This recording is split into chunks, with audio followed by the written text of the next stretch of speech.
Right, welcome back to Bloodstock 2017. We're joined backstage with Bones of Morass of Molasses. Welcome back. All right, mate. How's it going? Yeah, it's good to be back. I mean, Sure. like 2 years ago, obviously, it was the Jaeger stage, and now played Sophie today. Crazy. Bypass the new blood.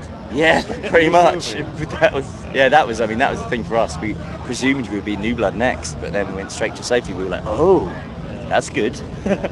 And was that? Did it feel like a big step up? Yes. Yeah, and but it also felt the right time to do it as well. It's like with releasing the album in May and getting signed to Heavy Psych Records, it's all gathered apace, and now all of a sudden it feels like the right time to start hitting those bigger stages. Now, not being a musician myself, I wouldn't know, but the feeling you get from a crowd going nuts, I mean, it must be something that's hard. I mean, we started playing today, and there's quite a few people there and all that, but there were some gaps, and then kind of we're about halfway through the first song, and it was just rammed. It was just, I looked up and I was just as people as far as I could see, and you get this whole energy flowing off of the crowd, and then it's like I said to one of the guys that was working backstage, it's like a drug. It is. It's kind of all the energy you're feeling off everybody going crazy, and then it's like you then go crazy, and it's just this whole reciprocal thing that goes on, and you in the audience. And I like talking to the audience a lot in between songs. Probably quite a lot of banter goes on, but I like to sort of connect with them. Sure. So that it feels like that we're not just apart from them. We're not just there on stage doing something, that they're actually involved in it as well as the whole experience. Talking to one of the event photographers earlier on, and he just came up to me and said, Morass, killed it. Oh, excellent, man. That's good. So there must have been some good shots for him. Yeah, I mean, I do like to pose a bit for the camera, so yeah, I'm not surprised. I was leaping around like a nutter. Way to be. So turning to the album, how easy was that to get together?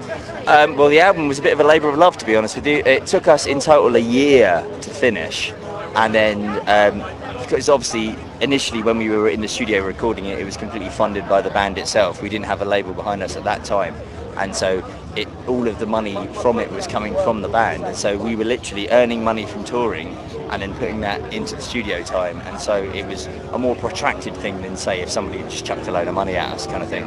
But it meant that we kind of said to ourselves, you only have one debut album, right? And so if we're going to spend this money on it, spend this time on it, let's make it the best we can. And we basically said to the producer we were working with, look, let's not compromise anything. Let's make everything as good as we possibly can make it. And I think you can hear that on the album. I think you can hear the detail and the time we've taken on it. And then basically after we did that, we basically then approached some labels and basically said, we had this thing, are you interested in working with it? And we ended up working with a label called Heavy Psych Records in the end, because Jay from Heavy Psych, he got what we were going at. He understood that vinyl was really important to us, and that we released the album on CD as well and download, of course, but vinyl was where it was going to be at its most special. And the artwork we got designed by this guy called Dominic Sohor, and he did our EP artwork as well. And we said we wanted gatefold artwork, and it's one continuous piece, and so that was the magnum opus. That was the ultimate version of our album. And then the CD was good as well, and obviously downloading all that, but it was about the vinyl. And this guy specialises in vinyl on his label. It's all about vinyl for him. He wasn't even really interested in the CD. It was all about the vinyl, and so we were that's why we knew we wanted to work with him, kind of thing. So it was good. And how much of a run do you get to do on vinyl? Do you get to stick with the first one that we did, you obviously test the water a little bit, don't you? Because vinyl was very expensive to get done. Sure.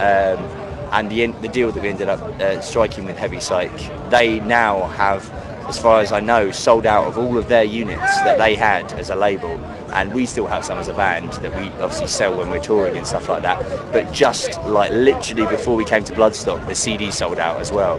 So it's selling out, it's so we're very pleased with how it's been received both in the press and by people who are buying it as well, obviously.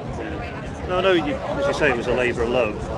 Were there tracks that didn't quite fit? And if so, are there parts of those that you might go back to again? To be honest with you, as soon as the album started to come together, we realised that there was this it's got these themes of myth and like kind of ancient themes. There's like Greek themes that are going on, and so basically all of our songs that fitted in with that were songs that they got on the album. And now we've just started writing some new material, which is going in a slightly different way. It is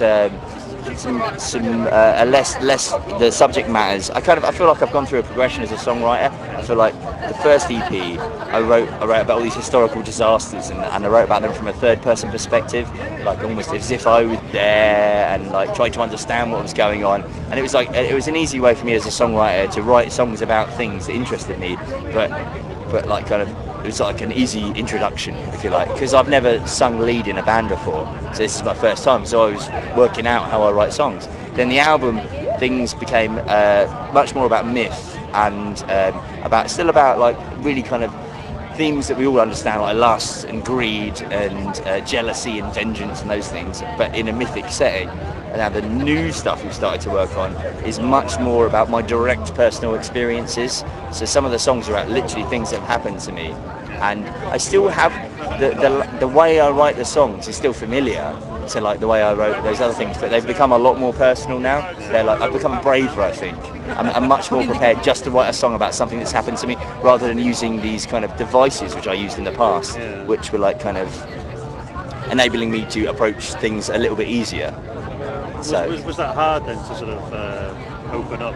Well, yeah, I think it is. I mean, I think when you write songs that are really like that actually mean something to you about your experiences, you're making yourself vulnerable. You're naked, basically, and lyrics are always really important to me. And so, like, kind of, you're basically laying yourself bare to people, you know. And we've always been one of those bands where, like, I literally couldn't write a song that lyrically didn't mean something. I couldn't write a song about like just getting drunk or whatever. Do you know what I mean? There has to be something else going on. Often when I get the need to write lyrics and write a song, I've had an experience and I'm like, I need to deal with that, and my way of dealing with it is kind of to write songs. My way of sort of my therapy, if you like.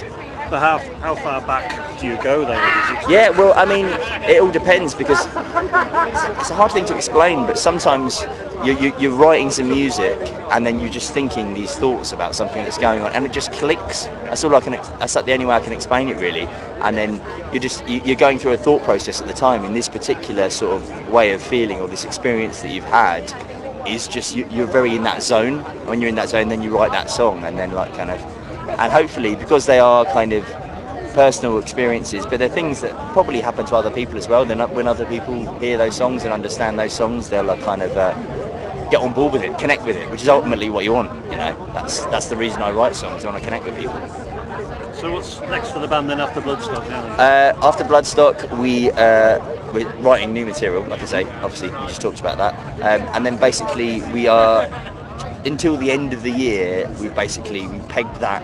We've got about 3 or 4 mini tours that are basically still promoting the album to be released in May, and that's like, by the time we kind of gave ourselves a marker, like at the end of the year, that's the end of the album, the really hard push of the album. And obviously by the end of that time, by the time we get to January, then the new stuff is going to start. We're going to be looking to go into the studio to record the new stuff. And in terms of like sort of the new place we're going, we've been, a band we recently toured with called Cybernetic Witch Cult, they want to go to Europe and we want to go to Europe, so we're talking about getting a van together and going and doing Germany and the Netherlands. They've got some contacts in Sweden, so it's going to be good, because we haven't been to Europe yet, and we feel like that's the next, especially after playing Sophie, the next big thing is then to go to Europe. Absolutely. Like exciting times ahead for you guys. Exactly. Yeah. Well, I feel like we've got some momentum. It feels like it. It's like things are rolling, and the interesting thing is because of all the hard work we put in. You know, we played like 200 odd shows in 3 years. Because of that grounding that we've got, now it's rolling. They don't feel like they're gaps anymore. There's no gaps. It's just rolling on to the next thing, rolling on to the next thing. I mean, it's been a huge progression. I mean, I can see it from when I spoke to you a couple of years ago, from where Morass were at then to where they are now. It's a huge leap. So if you take that forward another 2 years, exactly. Who knows? It's exactly. exciting times. It is. I'm really excited. And then also it feels right. Yeah. You know, it doesn't feel forced. It feels like, no, this is the way it's supposed to go. Yeah. It's cool. Well, best of luck those for the future, and there's very few bands who I can say that I genuinely, hope that you do carry on and go on to thanks, better man. things. Really appreciate that. That's really nice. And it's so good to see you back here. I'm sure you'll be back again. Yeah. But in the meantime, for everyone listening, check out the social media whatnots. And, keep track of you. Most of our stuff is on Bandcamp, so just Morass of Molasses in Bandcamp. We sell everything there, all of our merch, all of our music. It's one of the best platforms we've ever found for selling our music. So. Well, thanks for your time again. No worries. Cheers, man.